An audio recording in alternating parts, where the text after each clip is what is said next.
Siapa sangka pria kampung sederhana yang hidup dari narik ojek, kini tidur di ranjang satin bersama wanita Belanda berusia 43 tahun. Janda konglomerat parfum yang jatuh cinta padanya hanya karena satu senyuman dan aroma keringatnya. Halo sobat cerita penuh luka dan cinta. Hari ini kamu akan mendengar kisah yang panas, mengejutkan, dan bikin dada sesak. Jangan lupa subscribe channel ini, karena setiap kisah di sini dibuat dengan rasa dan air mata yang nyata. Klik tombol like, nyalakan loncengnya, dan siap-siap terhanyut dalam cerita yang akan mengguncang emosimu. Hidupku dulu, bau keringat dan mimpi yang tak pernah jadi.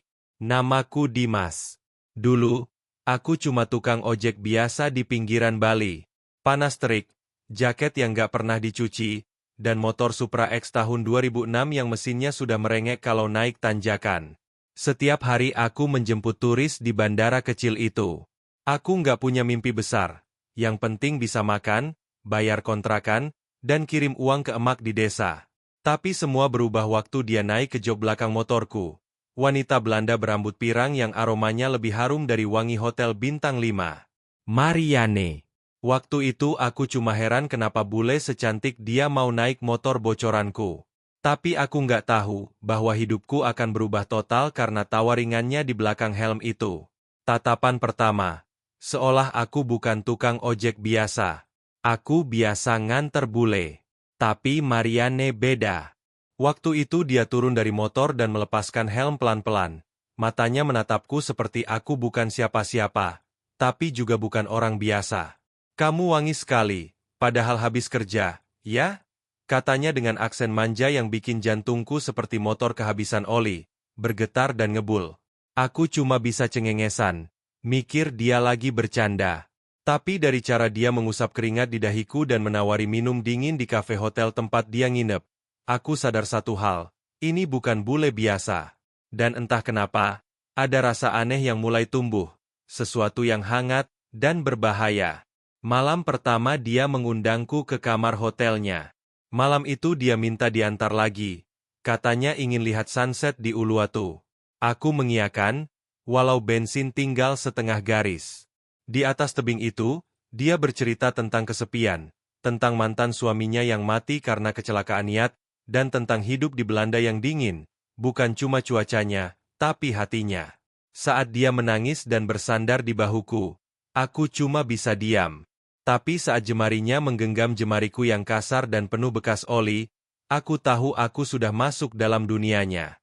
Temani aku malam ini, bisiknya pelan, dan saat aku membuka pintu kamarnya di lantai 5 hotel mewah itu, jantungku seperti meledak. Bukan karena takut, tapi karena tahu, hidupku nggak akan pernah sama lagi. Perasaan dan tubuh yang tak bisa menolak. Tangannya halus, tapi matanya menyala seperti api. Dia membuka jaketku perlahan, mencium pelipisku, lalu memelukku seperti aku adalah segalanya yang dia cari. Aku pria biasa, kotor, dekil, dan belum pernah tidur di kasur seharum ini. Tapi malam itu, aku merasa seperti raja. Marianne mengajakku menari pelan di antara lampu kamar yang temaram, dan aku bisa mencium aroma parfum mahal yang entah kenapa berpadu indah dengan bau tubuhku sendiri yang katanya primal dan jujur. Kami berpelukan seperti dua orang yang sama-sama haus. Haus akan cinta, haus akan pengakuan, haus akan sentuhan yang bukan cuma fisik, tapi mengisi kekosongan hati. Pagi setelah malam yang tak terlupakan. Saat fajar menyelinap lewat jendela, aku masih memeluk punggungnya. Dia berbalik, menatapku dengan mata teduh. Maukah kamu jadi milikku? Aku nggak peduli siapa kamu sebelumnya, bisiknya. Dan di detik itu, aku tahu aku bukan lagi tukang ojek. Aku adalah pria yang dicintai oleh seorang janda Belanda yang kaya, berani, dan gila karena cinta. Tapi benarkah ini cinta? Atau cuma pelarian? Yang jelas, pagi itu aku turun dari ranjang hotel, sebagai seseorang yang baru. Dan perjalanan cintaku, atau mungkin kehancuranku, baru saja dimulai. Kehidupan baru di Belanda, nikmat, tapi mencekam. Terbang ke dunia yang tak pernah kucicipi. Aku nggak pernah naik pesawat sebelumnya, apalagi ke luar negeri. Tapi sebulan setelah pertemuan kami, Marianne mengajakku pindah ke Belanda. Katanya, tak ada yang bisa menghalangi kita sekarang. Di tanganku, tiket first class, dan di dompetku ada kartu kredit dengan nama baruku, Dimas van Marianne. Saat mendarat di Amsterdam, aku dijemput sopir pribadinya, lalu langsung dibawa ke villa dengan pintu kaca dan bathtub hangat di tengah ruangan. Setiap malam kami mandi bersama. Air hangat, tubuhnya yang berkilau, dan suara bisikannya yang menggoda, semuanya seperti mimpi basah yang terlalu nyata. Tapi di balik kemewahan itu, aku mulai merasa, dia tak sekadar mencintaiku. Dia memiliki aku. Cinta atau perangkap? Marianne mulai mengatur segalanya.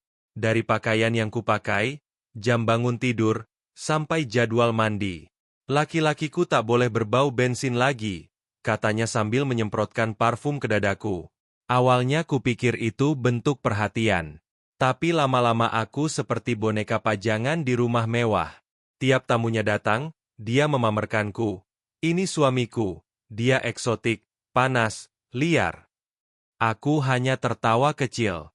Tapi di dalam dada, ada rasa malu. Rasa kalah. Apa aku memang cuma tubuh buat dia? Setiap malam kami bercinta.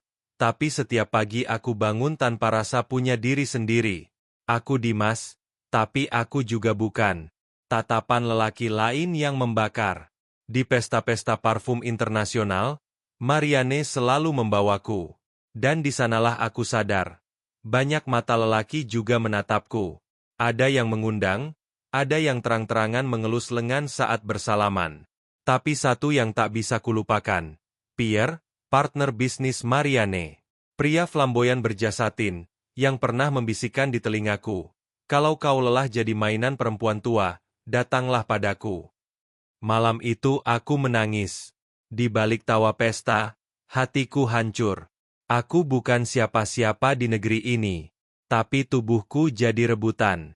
Dan semakin Marianne memperlakukanku seperti milik pribadi, semakin aku merasa hilang. Jeritan lelaki yang tak punya pilihan. Suatu malam, setelah pertengkaran soal aku yang diam-diam keluar rumah tanpa izin, Marianne mengamuk. Dia menghancurkan ponselku, mengunci pintu, lalu menangis sambil memelukku. Mencium dadaku dengan air mata bercampur nafsu. Jangan pernah pergi dariku, Dimas. Aku kehilangan semua dalam hidupku. Kamu satu-satunya. Aku mematung. Aku ingin kabur. Tapi tiap kali dia menyentuhku, tubuhku tetap lemah. Ada ketergantungan yang tak bisa dijelaskan. Mungkin ini cinta? Atau kutukan? Aku sendiri tak tahu lagi siapa diriku. Yang jelas, malam itu kami bercinta seolah kami saling benci, tapi tak bisa hidup tanpa satu sama lain. Rindu bau oli dan keringat di tanah asal. Di tengah kasur satin dan menu sarapan krowasang, aku mulai merindukan nasi bungkus dan kopi hitam dari warung Magnarti. Aku rindu suara mesin motor bututku, rindu teriakan anak-anak kampung yang biasa minta dibonceng gratis. Di Belanda, aku punya segalanya, uang, mobil, rumah kaca, dan wanita bule yang gila akan tubuhku. Tapi aku kehilangan satu hal, kebebasan. Aku adalah Dimas, suami Marianne. Tapi aku juga, tawanan dari cinta yang mewah, panas, dan melelahkan. Aku tahu, jika terus begini, aku akan hancur. Tapi bagaimana bisa kabur dari pelukan yang begitu candu? Godaan dan titik balik. Kehadiran pelayan baru. Hari itu Marianne mempekerjakan asisten rumah tangga baru. Namanya Siska, gadis Indonesia yang baru lulus kuliah di Leiden. Matanya teduh, dan senyumnya, seperti senyum dari rumah. Kami cepat akrab. Siska tahu aku tersesat, tapi dia tak pernah menghakimi. Malam-malam saat Marianne tertidur, aku dan Siska duduk diam di dapur, minum teh jahe, dan bicara dalam bahasa yang tak dipahami bule manapun. Kamu capek ya, Mas? Tanyanya. Aku mengangguk. Dan untuk pertama kalinya, aku merasa didengar. Saat gairah bergeser. Suatu malam, saat Marianne sedang keluar negeri untuk event bisnis, aku dan Siska menonton film bersama. Jarak kami awalnya jauh. Tapi perlahan tanganku menyentuh ujung jarinya. Dia tak menepis. Napas kami saling mendekat. Lalu, bibir kami bertemu. Tidak seperti ciuman dengan Marianne yang penuh dominasi. Ciuman ini lembut, pelan, dan penuh luka. Kami tahu ini salah. Tapi di saat itu, kesalahan adalah satu-satunya kebenaran yang membuatku merasa hidup kembali. Pilihan terberat. Saat Marianne pulang dan menemukan Siska menangis di balkon, semuanya pecah. "Apa kau kencan dengan pelayanku?" Suaranya bergemuruh. Aku hanya menatap lantai. Marianne menangis, berteriak, melempar vas bunga. Tapi di balik itu semua, dia tahu, hatiku sudah bukan miliknya lagi. "Pulanglah ke negaramu, dan bawa pelayanmu itu," katanya sambil melemparkan pasporku. Tapi aku tak pergi. Aku tetap tinggal, bekerja jadi teknisi bengkel kecil di pinggiran Amsterdam. Bukan untuk kabur dari Marianne, tapi untuk menemukan kembali siapa aku. Luka, tapi bebas. Aku dan Siska hidup sederhana. Tidur di kamar sewaan, makan mie instan, tapi hati kami ringan. Kadang aku melihat nama Marianne muncul di notifikasi. Kadang aku mendengar parfum yang dulu dia pakai tercium di jalan. Tapi aku tak lagi bergetar. Marianne adalah bagian dari hidupku, yang mengajariku bahwa cinta bisa selembut pelukan, atau sekejam penjara. Dan aku memilih untuk hidup, bukan sebagai mainan, bukan sebagai trofi, tapi sebagai Dimas. Lelaki yang dulu cuma tukang ojek, tapi kini tahu arti mencintai dan dicintai dengan jujur. Penutup yang menggugah. Kisah ini bukan tentang naik kasta, bukan tentang mimpi jadi orang kaya, tapi tentang hati, tentang tubuh yang diperebutkan, dan jiwa yang nyaris hilang. Aku pernah jadi raja di ranjang mewah, tapi merasa seperti budak. Kini, aku hidup dalam sempit, tapi bebas. Dan buat kalian di luar sana, jangan pernah anggap hidup kecilmu tak berharga. Kadang, yang paling kaya, justru mereka yang tak punya apapun, selain cinta yang tak dipaksakan. Dan aku, akhirnya punya itu. Akhir sebuah cinta, awal sebuah kehidupan. Surat dari Marianne, pelan tapi menggetarkan. 3 bulan setelah kami pergi dari rumah kaca penuh kenangan itu, sebuah surat datang melalui email. Dari Marianne. Tak ada amarah. Tak ada ancaman. Hanya satu kalimat pembuka yang membuat jantungku berhenti sejenak. "Jika kau bahagia, maka semua luka yang kutanggung tidak sia-sia." Aku membaca surat itu sambil menggenggam tangan Siska. Marianne menulis panjang. Tentang hidupnya sebagai janda 2 kali. Tentang kesepiannya. Tentang mengapa ia mencintaiku dengan cara yang posesif.